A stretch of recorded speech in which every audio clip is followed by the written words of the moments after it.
Screen test one, take one.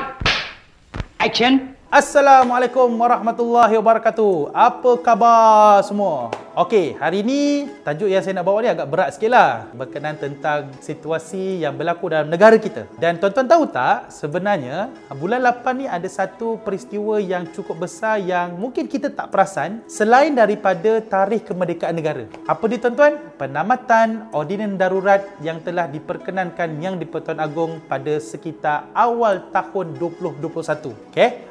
So tuan-tuan tahu tak yang kita ni sekarang ni berada dalam tempoh darurat. Okey, baik. Cumanya saya nak ambil peluang dalam perkongsian video kali ni nak bertanya pendapat kawan-kawan lah dekat luar sana. Adakah anda rasa darurat ini perlu diteruskan atau sebaliknya?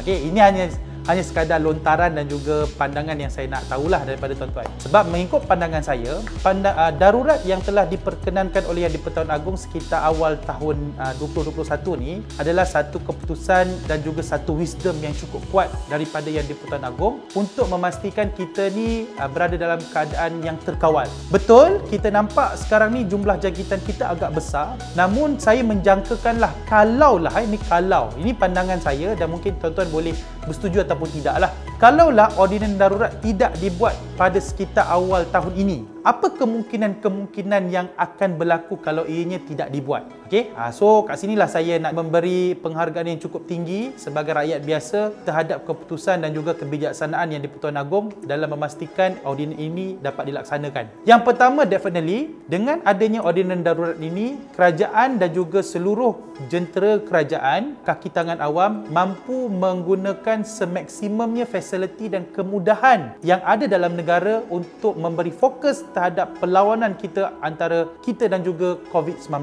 Oh, macam perlawanan bola siut.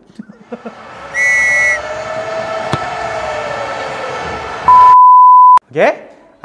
Kita dapat menggunakan kekuatan tentera semaksimumnya. Kita mampu memberi kerjasama terhadap fasiliti-fasiliti swasta untuk menggambeleng tenaga. Kita dapat kawal benda ni lah. Itu yang pertama. Yang kedua, saya percaya ordinan darurat ni dapat, yelah tuan-tuan mungkin tak bersetuju, tapi inilah hakikatnya, dapat menenangkan sedikit pertembungan politik yang berlaku dalam negara kita. Sejak daripada pertukaran kerajaan pada sekitar awal tahun lepas, sehinggalah pada hari ini kita ni sentiasa disibukkan dengan isu politik dan pertembungan parti-parti ini. Ordinan darurat ni sekurang-kurangnya memberi sedikit, orang kata apa, ketenangan supaya kerajaan boleh bagi fokus untuk melawan COVID ini tanpa memikirkan tentang pertembungan-pertembungan yang berlaku di kalangan parti politik. Walaupun ia masih ada sekarang ni. Sebab apa? Sebab reason yang ketiga. Kalaulah tak ada ordinan darurat ni, dan reason ni paling kuat lah saya nampak. Percayalah, kalau tak ada ordinan darurat ni, mungkin kita sedang berhadapan dengan pilihan raya umum. Okey.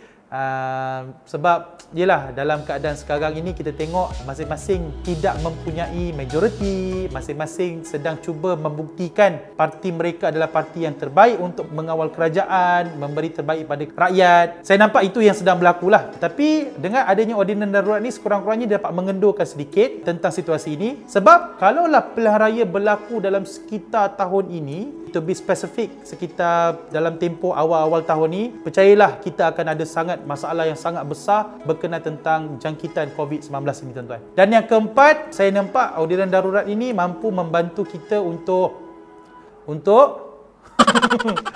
untuk memperoleh bantuan-bantuan kerajaan semaksimumnya. Kerana sebab kalau kita tengoklah, sekitar hampir 400 bilion telah diperuntukkan untuk memberi bantuan kepada rakyat daripada kerajaan untuk membantu orang ramai survive dalam keadaan yang begitu konflik, dan konflik ini berlaku di seluruh dunia. Cumanya saya cakap terang lah, kerajaan sekarang ni mungkin agak tidak bernasib baik berbanding dengan kerajaan-kerajaan dulu, sebab bentuk-bentuk bantuan yang diberikan kepada rakyat ni mampu ditonjolkan sehingga ke bawah, sehingga